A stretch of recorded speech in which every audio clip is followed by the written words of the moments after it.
It is hot in here, and we have beverages to cool us off. So welcome, everybody, as we come in here, trickle into this Zoom call, this happy hour, this virtual happy hour. I'm Tim Noe, and this is Humanities Team Friday Gatherings. We are blessed with the presence of my mother, Karen Noe. So hello, Karen. Hello. We are separated by a whopping distance of about 30 feet. I am in an RV outside her house. So full disclosure. Just FYI for everybody, we like to make this interactive. So you can type your question in chat. If you want us to talk about something, you can raise your hand. We'll get to raised hands as the hour progresses and talk about really what everybody feels that we want to talk about. So we are now streaming live on Facebook. Nice. I encourage everybody to get a drink, whether it's water. I think Mother Karen has a glass of water. Water. And I actually have a coconut that I'm really excited about. You open it up and drink it. I thought it was a mushroom. Yeah, well, it's coconut. Yes. Delicious. Highly recommend everybody. If you've never had one of these coconuts, you see them like this in the store, and I don't think anybody knows what to do with them. If you have the willpower to open a coconut and enjoy the contents, it is incredible. Good. So, let's get into some chats. So we already have a chat from Michelle saying she was fueled to join this meeting. Might there be a message for you? Yes, this is the message. so thank you for joining, Michelle. So, my mother, I'd like to just start us off. If you can perhaps share through all your years of being and all of your experience with connecting people who have lost a loved one, and just beyond this, just life in general, what would you say that we as humanity are being called to hear at this time? What is it that you feel that humanity must hear and must listen to? That's a very good question. The most important thing is to go within. Right now, God, source, energy is trying to talk to us, to understand, getting us to know how we're all one, and that whatever we do to ourselves or another, it really does affect the whole. And we can see that now with what's happening with the virus. What happened on one part of the world is affecting us. But we can also create peace. If we create peace within ourselves, we can extend that, and we'll be creating peace to the whole as well.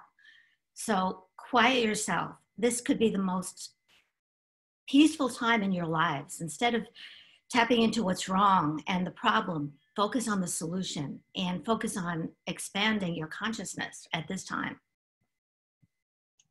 Yes. Now, I'd like to extend this, Karen. Yes. I think that all too often, this is framed as something that we have to do, something.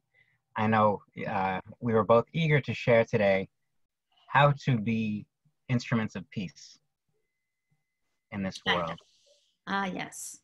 So I have 21 things that we could do. It's actually, I wrote about that in We Consciousness. And the first one, the most important, is ask the universe how you may serve the planet. So when you ask the universe how you may serve, the universe works in ways to conspire to serve you too. So then you quiet yourself. You say, how may I serve? And things will come up, what you could do, and things like that. Yes. Now, I think just as important, clearly, there are things that we can do to be instruments of peace. But perhaps more importantly is things that are not even in the domain of doing. Doing is so rooted in action, and being. a world so focused on action. We have to accomplish this. We have to do this in order to do this. And we're programmed to think this way. But isn't it ironic, or fitting rather, that one of the most important tools that we have right now to connect with God, to connect with infinite intelligence, source, divine, is what we call meditating, but is really just not doing, not Right. doing, not thinking, not doing anything, not looking, not thinking. And Mm-hmm. we know beyond any doubt that meditation is very helpful for our own health and our collective health. How it changes our own perspective, how it brings peace to ourselves, and how it brings peace to others all around us. And really, what is it but just taking action out of the picture and tapping into who we really are? Because who we really are is not bound by action. All this action is outside of who we really are. And when we tap into that, there's this feeling, this ease, this release of tension that there's nothing to do. This is peace. It's remembering who we really are. And we all have God within us. We are, if you want to say, we're source energy. We're part of source energy. And if our mind is going a mile a minute, we won't be able to hear it. It's not necessarily when you meditate that you'll hear, hello, how are you, from God. But when you do meditate, you'll feel that connection, right, Tim? We always meditate before these events. And it's very, very peaceful. Other than, not that you may experience a profound, message or so forth, but the most important thing for meditation is to quiet yourself so you could tap into that source energy. Quiet, yes. Quiet And yourself. it's like leaving the door open, we're Yes. if when we get preoccupied with, and this relates to everything with connecting with our lost loved ones, seemingly lost loved ones, with these types of messages, and also just messages in general, because really, why would messages be limited to just the ones that we've lost? Messages come from all sources. Exactly. But this is where everybody asks me, I'm able to connect with those who've passed as well as the angels. And people ask, how they could do this. Now, the most important thing is that we all can do this, not just like Karen Noe could do this, and that's it. And I'm going to give you messages and so forth. The most important thing is for you to tap into this energy. See, what I do is every morning before my appointments, I meditate an hour. So I quiet my mind with the intention of connecting later on in the day. It's not that during that hour that I'm getting messages. As a matter of fact, when I am receiving messages during that time, I say, come back later. Because true meditation is emptying your thoughts of your mind's going a mile a minute, you're trying to analyze, just emptying your thoughts and being with source and feeling source energy. It's the best thing you could do right now. The best thing. It's for peace, getting rid of panic. I hear people are panicking right now. There's no need to panic. And there is a particular power to group meditation. Mm-hmm. Meditating with a group, it's like having a lighthouse beacon rather than a flashlight. If we meditate as a group, would you mind, Karen, if we have just a minute or two meditation? Can you lead us in some sort of process? I didn't prepare for this, but sure, we could do that right now. If everyone could close their eyes and take a nice deep breath and hold it for 4 seconds. 1, 2, 3, 4. Then let it go. 2, 3, 4. Hold it. 2, 3, 4. Inhale. 2, 3, 4. Hold it. 2, 3, 4. Exhale. 2, 3, 4. Now just follow your breath. Focus on the air going through your nostrils and letting it out. And just do this for a few moments. If your mind wanders, that's okay. Just go right back to focusing on your breath, and we'll come back in a few minutes.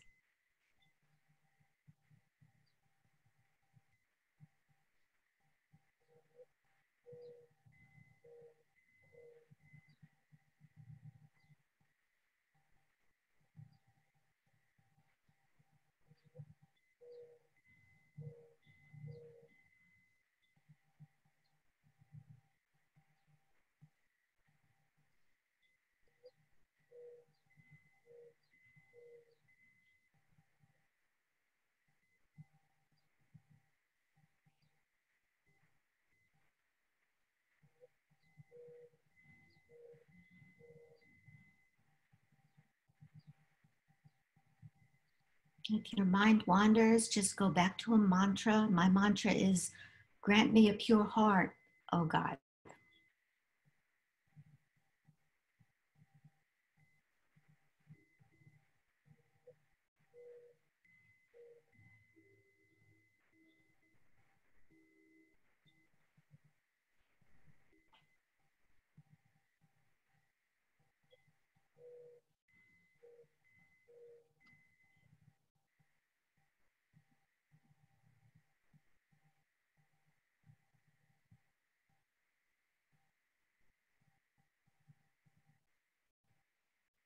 And let each one of us say a little prayer for our world, that there may be peace in the world, health, love, light.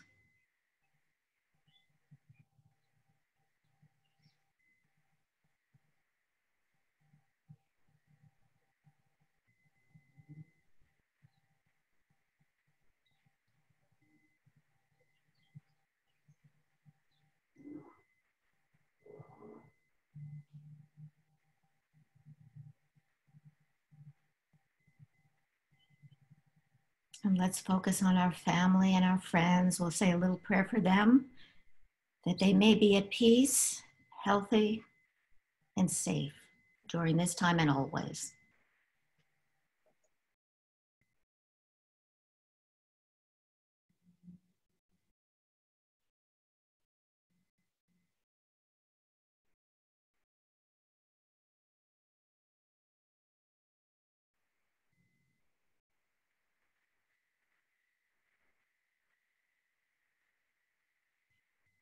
And let's say a little prayer for ourselves as well, that we can be at peace during this time, be healthy, and be able to raise our vibration.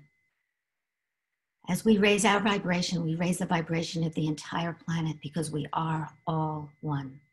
So let's focus on raising our vibration, being at peace, and remembering who we really are. We are one. We are one with God, one with everyone and everything.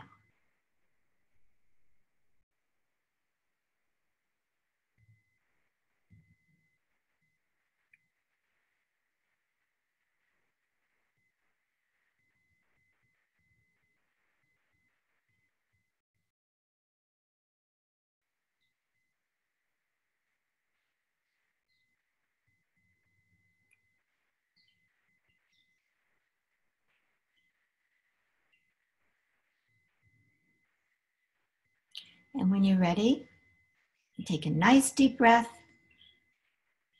and then let it out like a sigh of relief. Open your eyes and become wide awake, wide awake. Thank you. Thank you. Just get this visual through this, that through this process, and thank you all for joining us in this process. We're weaving together this fabric of this new perspective, this new take on what life is and how we fit with everything. Absolutely. So remember what we were saying before, that we are all one, and whatever we do to ourselves or another affects the whole. So therefore, we have to work on ourselves. We have to work on raising our vibration so it's more on par with the energy of who we really are. And who are we really? Tim? God's creation. Right. Well, we have God within us as well, and we are God's creation. So when we remember that, we have to remember that we can create miracles in our lives and in the world as well, but we need to be more on par with the energy of who we really are, right? It's the only thing we have to do. And some of the things we could do to raise our vibration would be, one would be forgiveness, to practice forgiveness. That's probably one of the most important things. Don't you think, Tim? It's forgiving ourselves and everyone and everything. You want to add to that? I will say, anybody inclined to study A Course in Miracles, this is really the foundation of A Course in Miracles. It's called the Atonement in A Course in Miracles.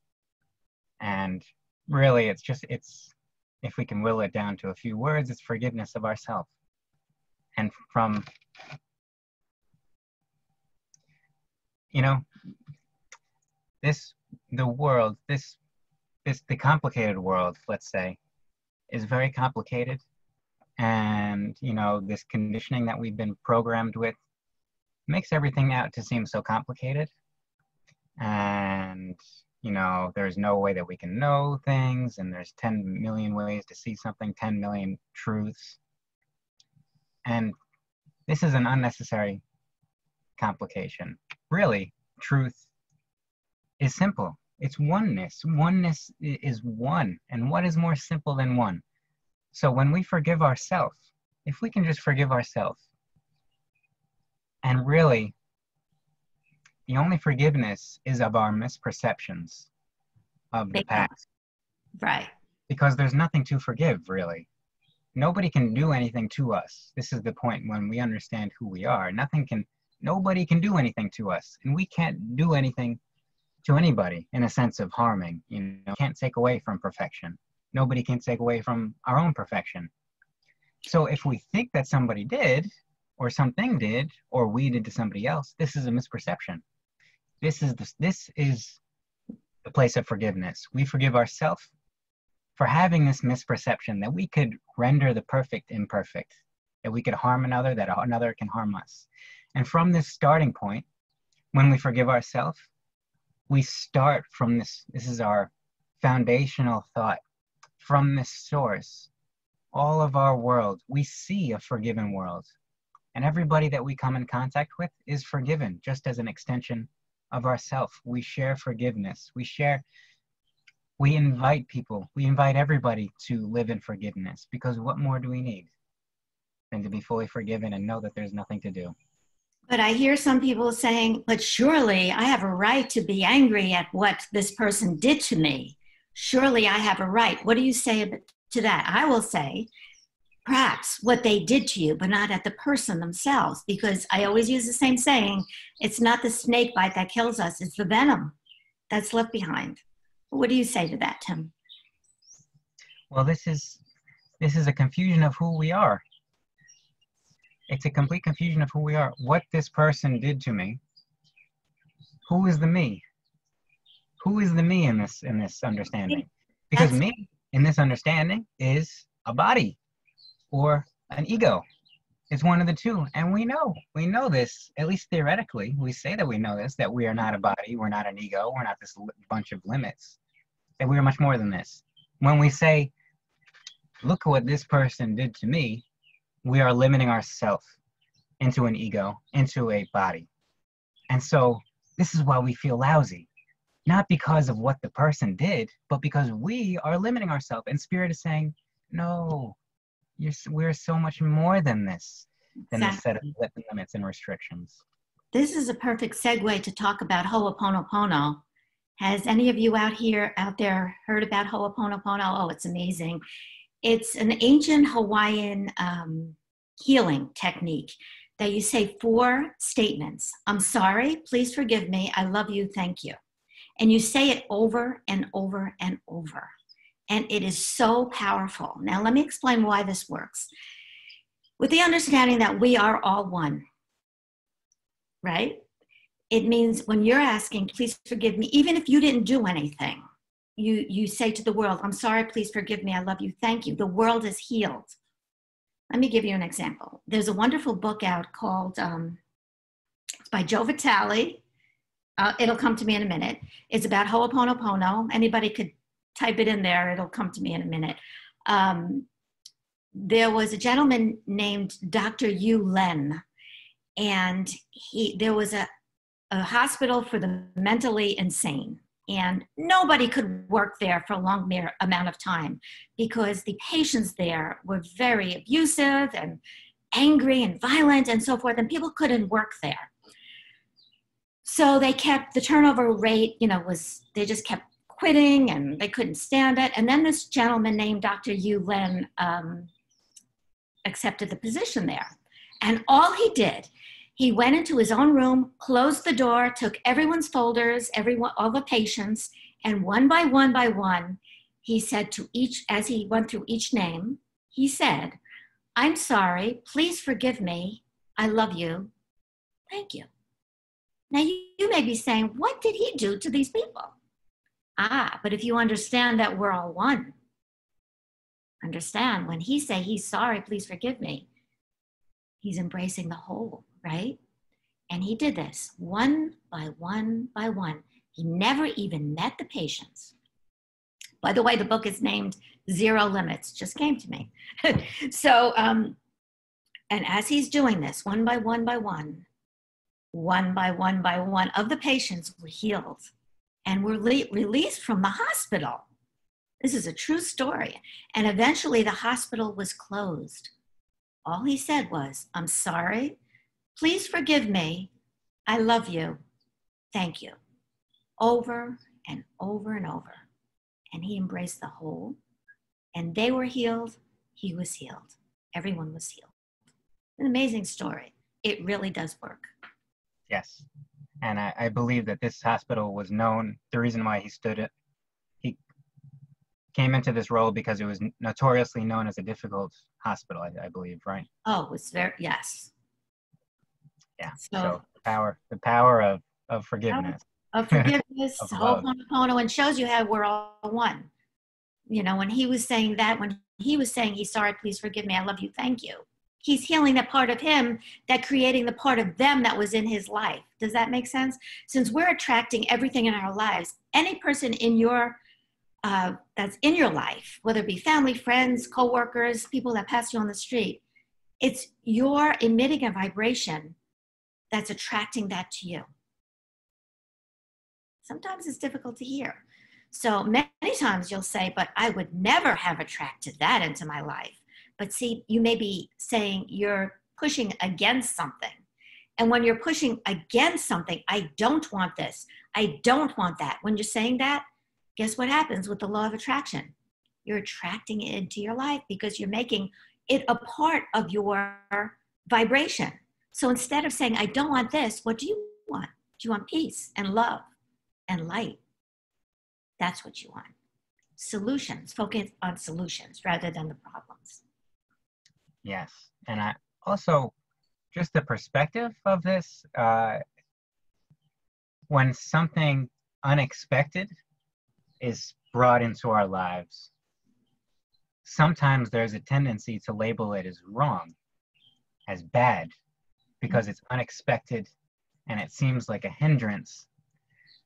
But I love Thomas Hubel is one of the instructors of one of our master classes called Healing the Past. And by the way, we're offering scholarships for anybody that is in financial trouble. So there'll be an email in chat for how anybody in financial trouble can apply for a scholarship. We are offering both half and full scholarships for Healing the Past for most of our selection. But Thomas Hubel says it in a way that has always stood with me. He held up his glass. I'll hold up my coconut. And he says, all too often when there's an obstacle in our life and it comes and we're going and this obstacle comes in our way, we tend to think that it would be so much better if this weren't here because I just want to go through, I want to go here and this is in the way. But Thomas Hubel says the mystical way to see it is not that this is in the way, but this is the way. There you go. This is the way that we've chosen. Yes. And to see it not as something bad, but this is what I've chosen on a deep spiritual level. I've chosen this. And when we label it as wrong or that we have to fix it, then we're pushing it away and we're not seeing the beauty of it, the underlying spiritual gift that we've given ourselves. So. Perfectly said.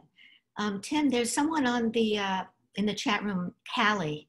I would love to get her on. She experienced a miracle, and I'd love for her to share it. Callie, are you willing to share what happened to you today? If you'd like to come on, Callie, please raise your hand. Raise your hand, and we'll get you on.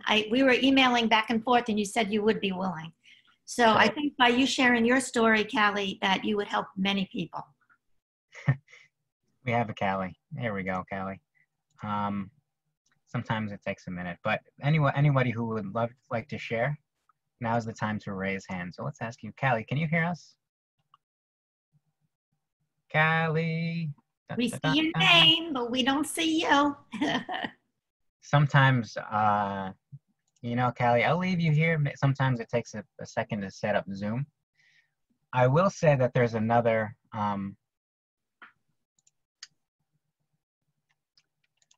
first of all, Karen, there's a question in chat before we get to our second raised hand who somebody has a nice story to share also. Francesca says, do you believe that the thoughtful, patient, compassionate, and sensible, intelligent people are self-selecting by their careful reaction to the virus? And she says, thank you for the whole notion of how may I serve. Okay, can you say that one more time? Because that was a beautiful question. Francesca is, and I will say, yes, I do believe, Francesca, that the thoughtful, patient, compassionate, and sensible, intelligent people are self-selecting by their careful reaction to the virus. I will say that not only, it's not self-selection in an exclusive sense, as in we're going to go over here and everybody who's not thoughtful is going over there. It's an inclusive sense that we are including everybody in our awareness of thoughtful, patient, compassionate, sensible intelligence. When we see people as such, when we first of all see ourselves as such, then from this point, we see a world that is all of these things, perfect. And everybody that comes across us shares in this perfection, in this thoughtfulness, patience, compassion. So everybody is included in this. Everybody's able to tap into that energy. Yes, and we extend it. When we perceive it, when we come from a place, when we come from this place and we see it, we're bringing it into existence actively. It's not a passive. Our perception is not some sort of passive. We don't idly stand behind a glass and look at things. Our perception has a profound impact on the way that things unfold. Not only just events and seemingly inanimate things, but people. How we choose to see people actually impacts the activation of their potential, or the lack of it. So, we have something in Carla is saying, tell her how to set her audio settings. Callie, can you hear us? I feel Callie, I feel you, but I can't hear you. Callie, so we have another, we'll get back to you, Callie. Just send a message in chat if you're on. Yeah. We have a Paul here. Paul, can you hear us? Yes, I can. Yes, I can. Oh, Good to meet you both of you. By the way, this is Maria Victoria Calero. She's a client of Karen. Hey. I love you, Karen. You're the greatest. Oh, hi, Victoria. Oh. I have an appointment with you in December, but the reason why I came online, and actually a couple of people come to, Maddie Brown and Victoria. So that's how you gave me an appointment earlier. The last time we were online, you had mentioned that to write on a postcard if you want someone that you love to come into a dream. Yes. So I did do that. I said, okay, so Karen said to do this, let me just try it. So 2 days, nothing happened. I'm like, I guess nothing's going to happen. I woke up, I meditated. I went back to bed and I had a dream of my dog. I was walking her in, I love my dog. She was like a child to me. I was walking her in Paterson, New Jersey, of all places, which I would never go there anyway. And somehow or another, I had a dream, and then she was sort of a distance away. And then I was in Paterson, I lost her. And I was I woke up hysterical. Like, I lost her. I don't think I'll ever see her again. I went to my sister. She's like, what's wrong? I said, in the dream. I said, I lost Kimmy. I'll never see, I don't know where she's in. And then I woke up. I went to my window and then I saw a bug there. Just the whole time, it just kept on going back and forth. To make a long story short, like maybe a week later, I had another dream with Kimmy in my dream, and that she kind of was jumped in water and she was almost like she was almost drowning, but she was in the water. I cleared the water and I couldn't find her. And then I woke up and then I went to the window again and then the bug was there maybe a week later. So I don't know if this is a coincidence or if I'm just trying to imagine things or if it's something. Okay, so first of all, those two dreams, they don't sound like true visitations because they were both frightening. You were trying to find her, you lost her. See, that's a dream from your subconscious. Okay. You're worried about it. However, when you woke up, you saw the bug or? Yeah, she was going towards the window in the dream, Kimmy, and I went to the patio where I have a patio door. In the dream? In the dream? No, when I woke up. Yes. So this is, patio, yeah. She went to the window in the dream, and then I woke up. When I went to the patio where it's a big window, I saw a bug there. And every time I've had that dream, the bug was there. So what's happening? I'll explain what's happening. Those two dreams sound like dreams from your subconscious. You're worrying about her.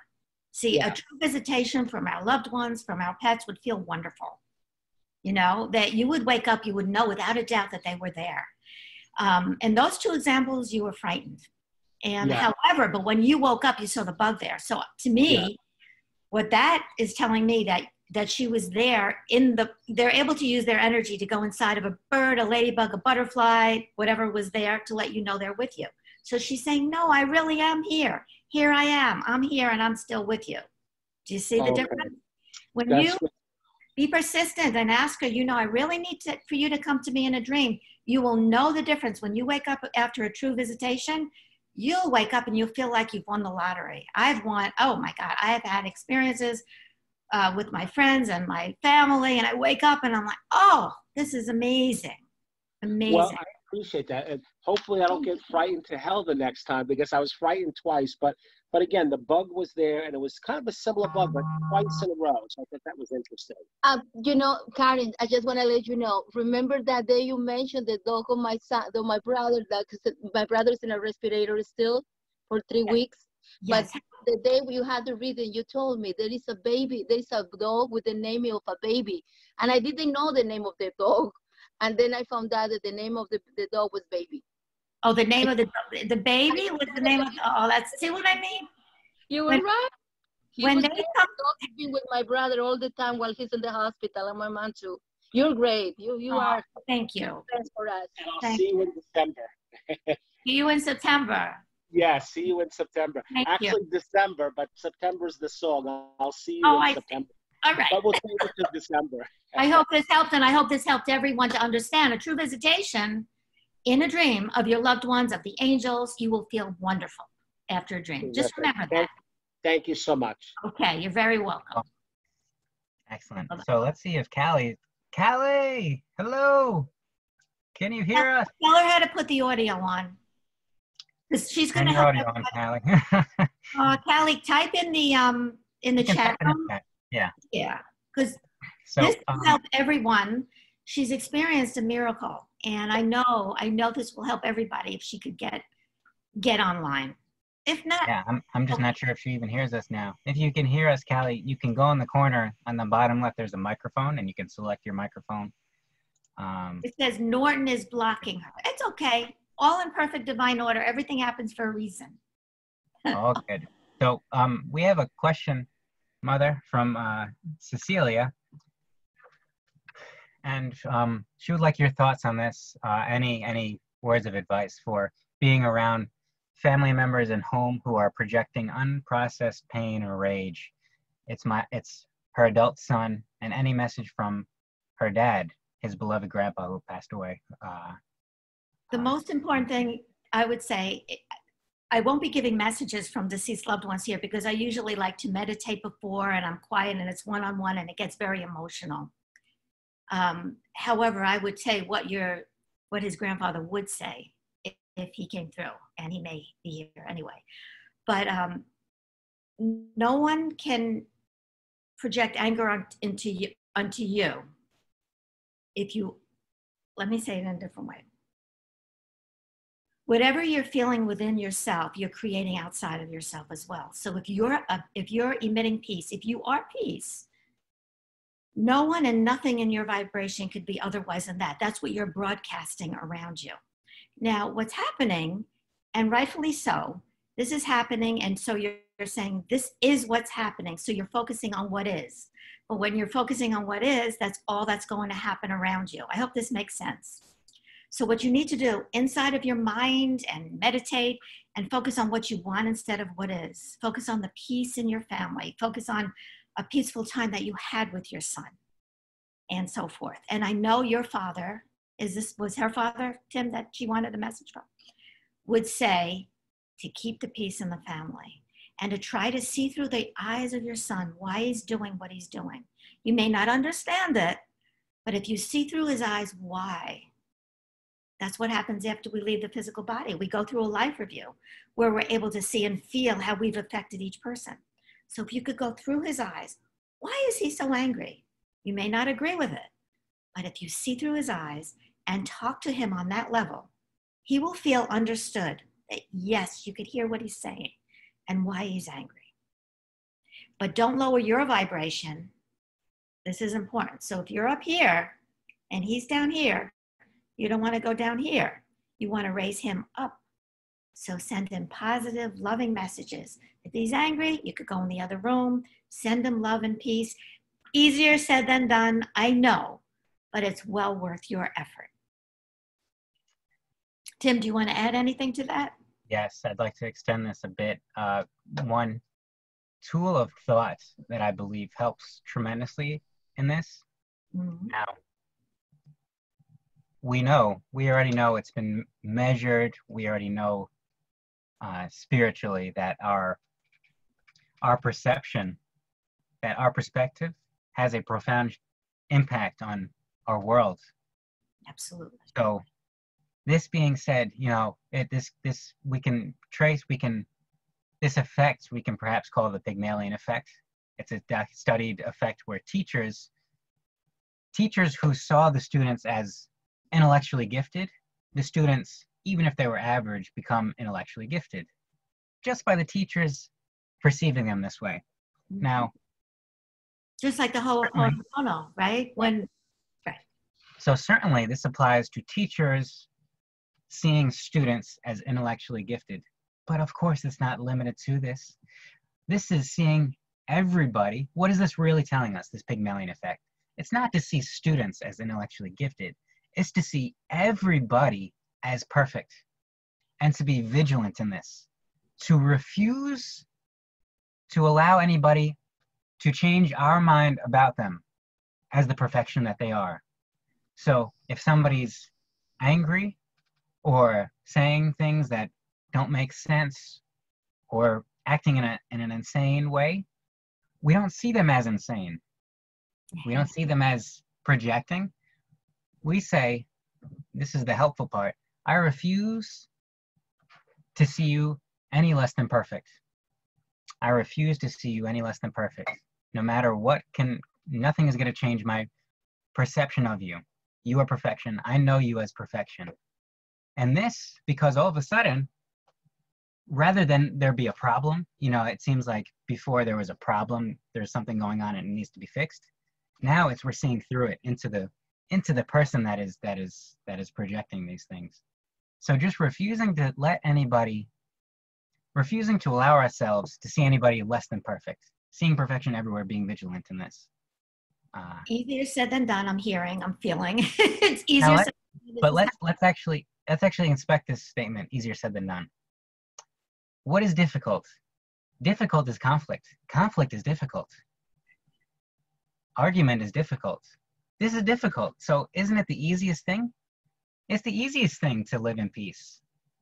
If we can really live in peace and say, no, I won't let my peace I won't allow myself to shift my peace. So it's really not. And this is not to be, it's not to be confrontational. It's to put it in perspective, because if we say that this is difficult, then it'll be difficult. It will be difficult. Because so whatever you're feeling, you're creating in your life. So if I'm sorry, I interrupted you. Go ahead. Okay. It's one conversation. So why would we set ourselves up to failure if we say that, well, this is no. This is the simplest thing that exists. Let's frame it as such. The world and all the complications is difficult. Anger and condemnation and resentment. This is difficult. This is difficult. It's not difficult to be in peace. Right. It's the best thing ever to be in joy and love, right? It's not difficult. No matter what. You love them. And you may not love what they're doing, but you love who they are. But remember, if you understand that we are vibrational beings, and whatever we're thinking and feeling, we're creating in our lives. This is deep. Remember this. This is the law of attraction. Anyone is in your life is a creation of what you're thinking and feeling. And I'm going to repeat myself by saying, you may say, but I never would have created this. But you may be pushing against something. Something may have happened in the past that's you're remembering about this person or your son or whatever. Oh, he's always like this. If you say he's always like this, he always will be like this in your mind. So think of a time when he was very peaceful or a wonderful time you had with him.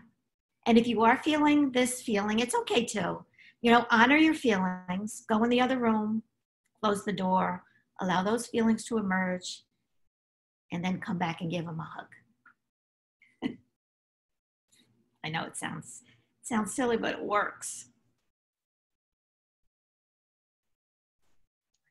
Yeah, and I think also it's not,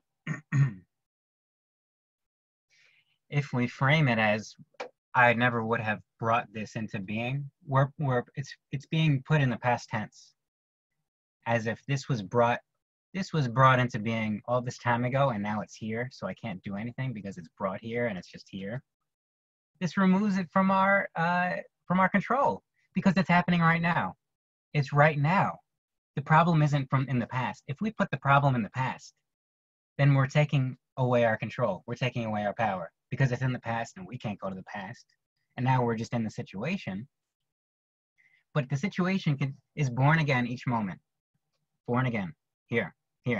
We are able to see it fresh, see it new each moment. So we don't even have to go to the past as why is it that I manifested this? How do I think about it now? How am I choosing to see this now? How am I stepping into this opportunity? How? Yeah, beautiful. I wonder what he would do if you gave him a hug in the midst of all.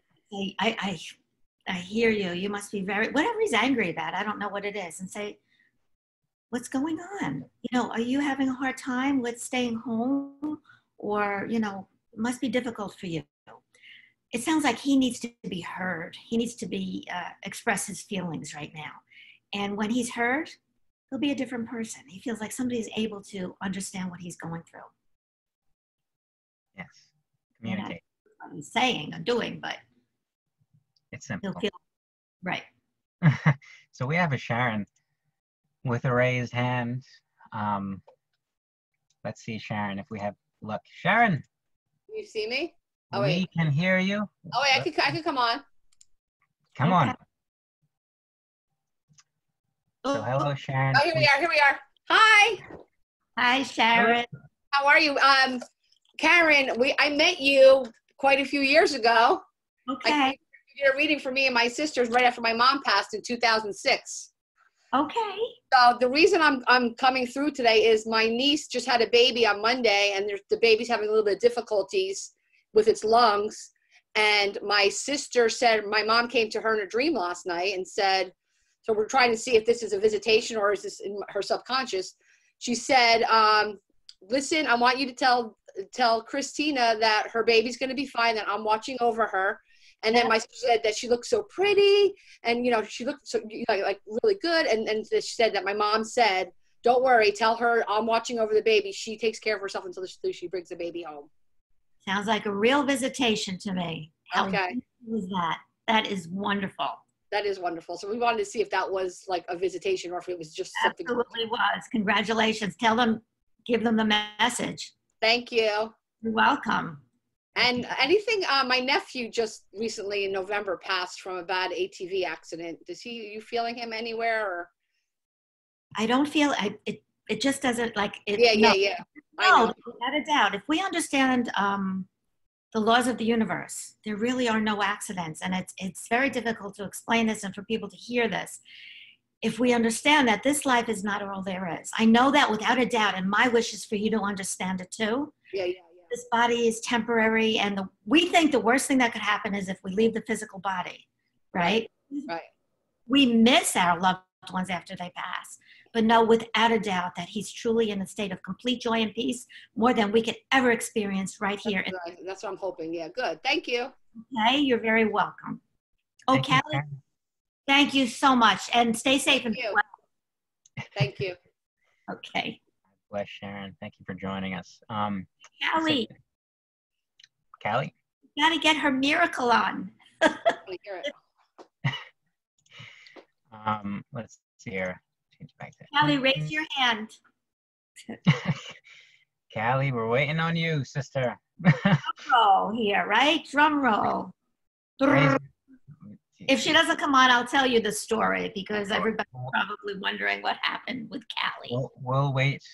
We'll wait, and then if she comes through, we'll wait for the last few minutes to share. So we have a Deborah.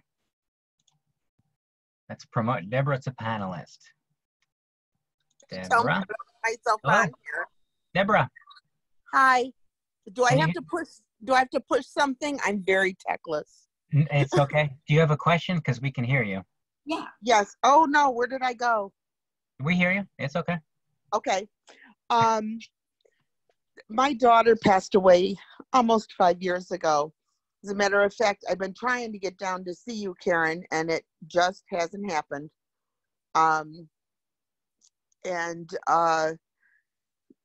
Since she's passed, well, before she passed, there was a lot of discord in our family.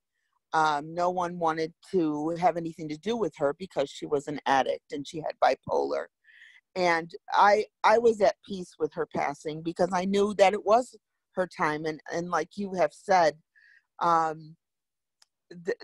it's everything, as far as I'm concerned, is part of the journey. And it was, although it's very difficult, and at this point, I'm still very depressed. Okay, Deborah, And yes, she's here. She's able to see through your eyes how she affected all of you. And I don't know if she used the F word. I'm sorry. I'm not going to say. oh, probably. I'm not going to say it on here. No, I can hear and see her thinking on it. She She comes to me. She and was messed up and she's sorry. You know, she didn't understand how she was affecting. When she goes like this, I think she's trying to say she didn't see everybody's point of view. What did she do? Like in front of her face, like that. Like this, yes. So in other words, I think she's saying she was closed off or not able to see through your eyes how she affected you. She also shows me a bird cage. Now, it doesn't mean a bird. To me, it means... Oh, she has told me this before. Okay, tell me what she... I have bought these bird cages from a craft store. Okay. She wants me to do something with them. Yeah. Yes. And she's so elated that... I'm raising her daughter, who is precious to me. She went like this. She's tipping her hat. To me, she doesn't have a hat, but to me, that's a I sign. I know. But the bird cages, she's acknowledging the bird cage, and I'm thanking that. I'm so like them. They're nothing. Because usually during these times of events, I can't do this because my... I know, I'm sorry. No, this is beautiful. She's elated. I'm shaking, actually. You can see. She's excited to let you know that she truly is okay. She's sorry. She loves you very much. She's thanking you for raising her daughter. She's seeing the bird cages, but the bird cages themselves are a symbol, because the bird cage, when she's showing me, is open, is that she was in prison when she was here in the physical body. The bird cage is open and she's free. Do you hear that? Her daughter sings a song for her, Blackbird Fly. Okay. So she When went, her no, daughter hears this. keep her memory alive. And she's truly around you. She's around her daughter and she loves you so much. apologizing. She's seeing through Oh, everybody. she doesn't have to, because I know where she was at. I was the only one that understood her. Now no one speaks to me. My other daughter doesn't even let me see my grandchildren.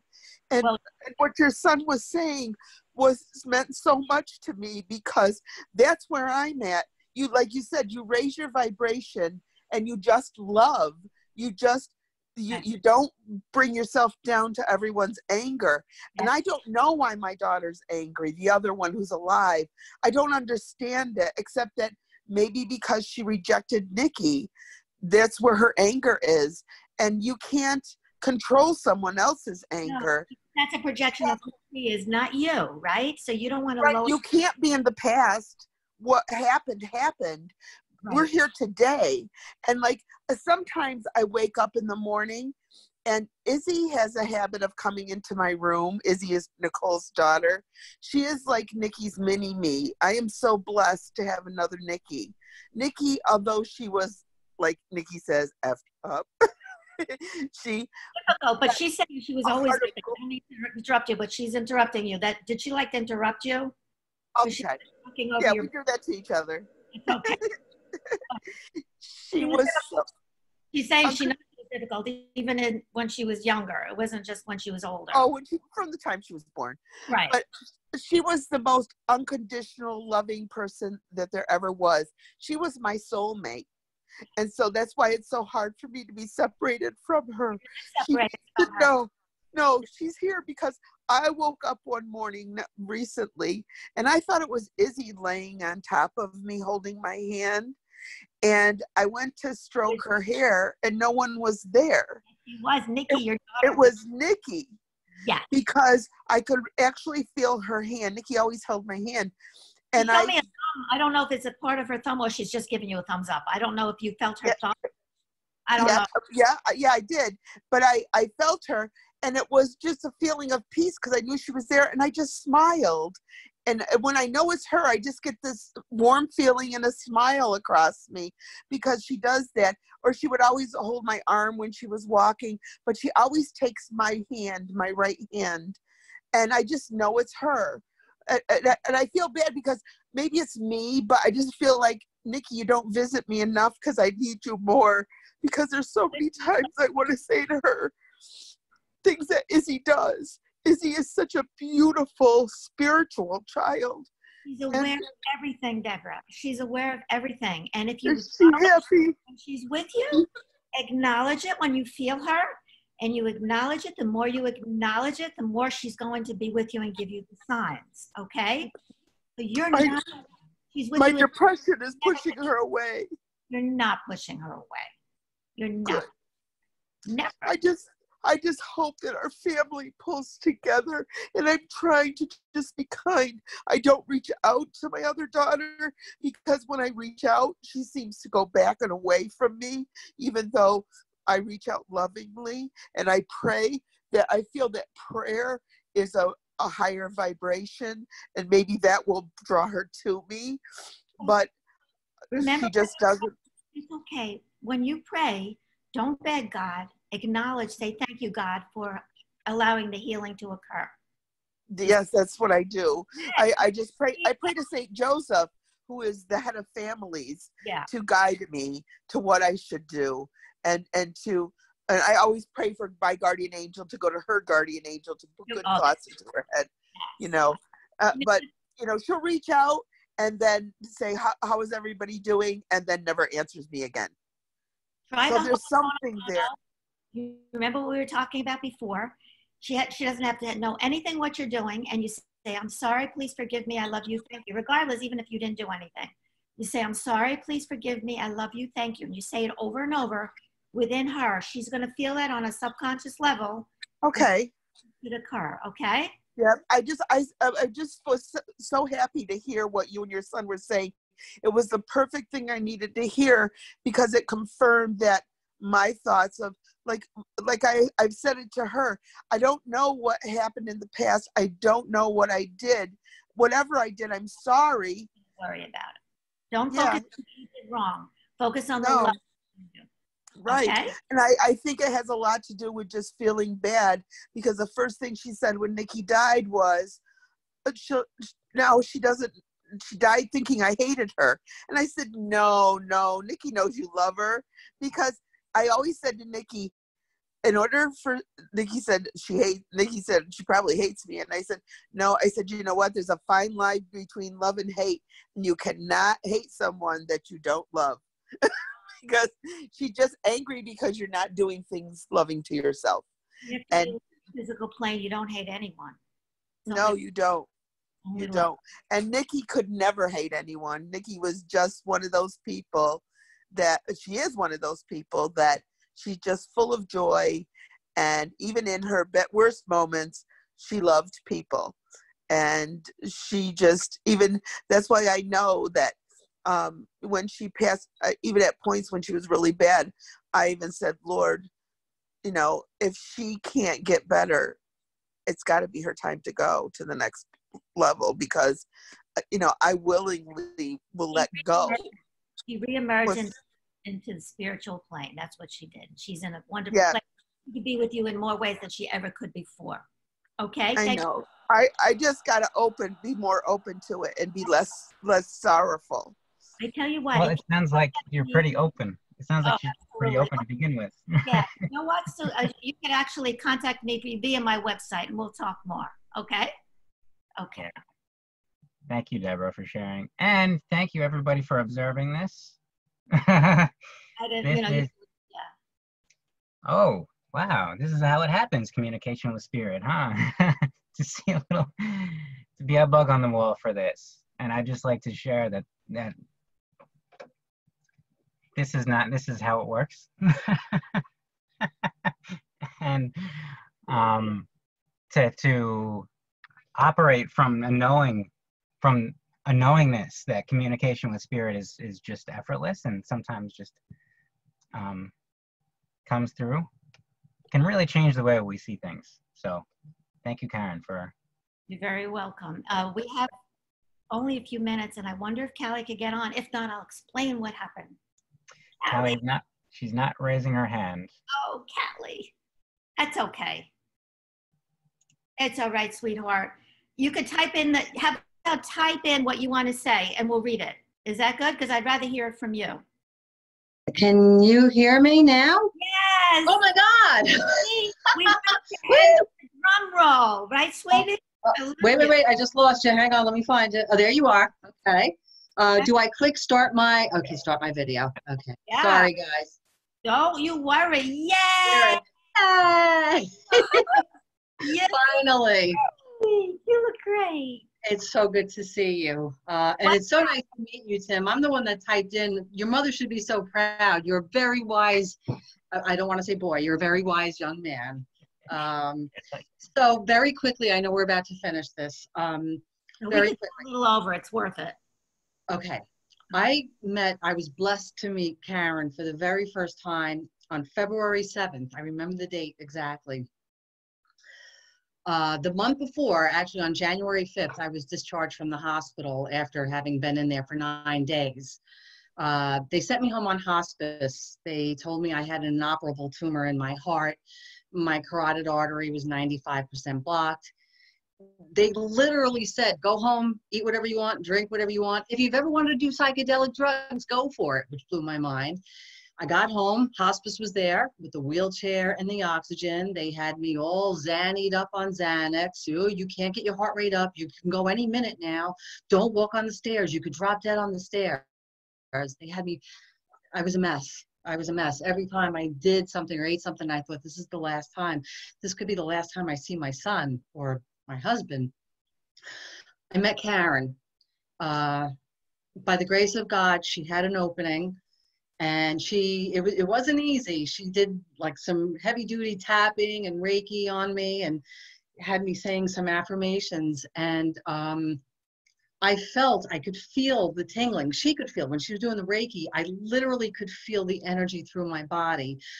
And the funny thing was, on my way to Karen's house, we stopped to get a cup of coffee, my husband and I, he did because we were a little early. And there was a store in this little mini mall, and there was a sign with my sister, my twin sister's name, who's passed, and her name. It said Susie Lee. And my sister's name was Susie, and her daughter is Lee. So Anyway, Karen instilled in me the importance, and I knew, yeah, you got to be positive. And she was like, Callie, and she kept reinforcing it. God bless you, Karen. You have to believe. You have to believe that you're really going to heal. So I listened to some of your radio shows, and I started, as I was meditating, imagining, how am I going to feel if or when the doctor says you're cured? So I do this every day. Imagine the actual feeling, and I am healed, I am loved, I have all these affirmations. So fast forward, yesterday I went to the cardiologist. He wanted to check out my carotid artery for the first time since January. There's no more blockage. And the tumor in my heart is getting smaller. You look amazing, by the way. Great work. You did it. I didn't do it. You did the work. It's, you know, you hear about miracles all the time. And, you know, I'm a very spiritual person, and I do believe in them. But, you know, for yourself, you're like, and I mean, I've been dealing with cancer for 3 years now. Don't use that word anymore. Oh, okay. I was sick. I was sick. I had some health issues, but I'm on the mend. I am on the mend. I have not had a chest pain in 4 weeks. So I know it's not you, Karen, but you set me on the right path. I was there, but I needed a little bit more direction. You were ready to receive, and you did the work. So whatever you're doing, keep doing it. I am thrilled for you. What did the doctor say, that it's all clear? It's a miracle. It's you know, like I said, they told me do whatever you need to do, because so it's just a miracle. And I keep crying every time I talk about it, because I'm just so grateful. I have so much gratitude. And in spite of this, I know this corona quarantine thing stinks, but honestly, when you're faced with something like this, I am just so grateful. And it sounds cliche, but trust me, it's true. I am grateful for every day that I wake up. When I open my eyes, I'm like, oh my God, it's another day. And it puts things into perspective. So as you said, Karen, I focus on the good. I'm in a loving home. I have food. I have a roof over my head. I pray for the people that are neglected, or, you know, in abusive relationships, or, you know, children or whatever. That's who I feel sorry for. So we will get through this. I'm sorry, I'm going off, but I just had to say that. I'm glad you got on. Callie, you look amazing. Last time I saw you. I also started a blog. I mean, within 4 months, Karen, look at what, I mean, it's amazing. And I can't take, I know you're giving me, and I'll take a little bit. You take a lot of it. You take a lot of the credit. You did the work. And the funny thing was too, Karen. Right? You were ready. On the way home from the doctor. Now, very quickly, everyone, my brother passed on May 26th last year. My mom passed 9 days later. And then the day after her funeral, I found out about another tumor in my lung. And when I came to see Karen, she was like, your family's here. Dan is here. Sue. Dan is my brother who passed. Sue is my twin. As we were driving home from the doctor's yesterday, all of a sudden this black Mercedes-Benz gets in front of our car, and all the license plate said was Danny. I love it. So he's saying he's with you. He's with you. You know it. You know it. And you know what, Callie? When you're completely healed, you look pretty good now. And I'd like to come to speak about this, because I got you on here. I'm sorry I put you on the spot, but you can 3 people. But I understand. I don't care what your diagnosis is. I don't care. You have God within you. And the only difference between miracle workers and one who are not is the miracle workers remember who they are. So you're remembering who you are. And remember, don't use that C word anymore. Don't affirm it. Okay. Because that's not who you are. You're perfect. And I love you so much. Thank you so much for sharing with us. Thank you. Thank you. Thank you. Thank you. And God bless you. I will. Thank you. Can you share us the name of your blog? We have a few people wanting to know the name of your blog. You know, I wasn't even going to do it, because when they told me I was terminal, I was like, what's the point? But my hospice nurse said, you know what, just do it. So it's called cancerwarriorgirl.com.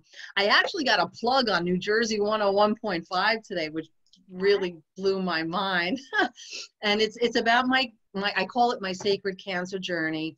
There's information resources for people affected by cancer. And I also have some interesting information about mobile device radiation and its links with cancer. So it's some good stuff there. And you know, I'm working on it every day. Some days I need to rest. I can't do anything, but you know, I try a little bit each day, and it gives me a reason to get up in the morning. So good. So do you. I really want to give you the biggest hug. You are amazing. You are amazing. Remember that.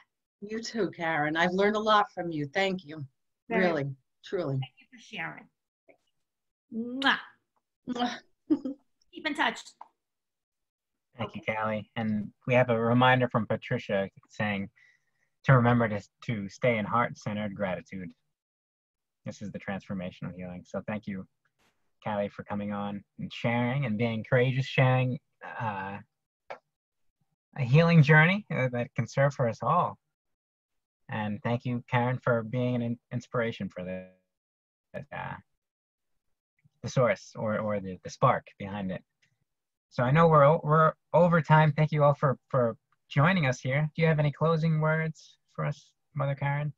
Remember who you are. Remember, reclaim the power within you, because we are all powerful, loving beings of light. We have God within us. Yes, we do. So thank you, Karen. Thank you all for joining us. Thank you, Garth. Thank you, Tim. And Sister Karen, behind the scenes, helping us, and all that joined. And enjoy this weekend. Yes. Love you all and God bless. Bye-bye.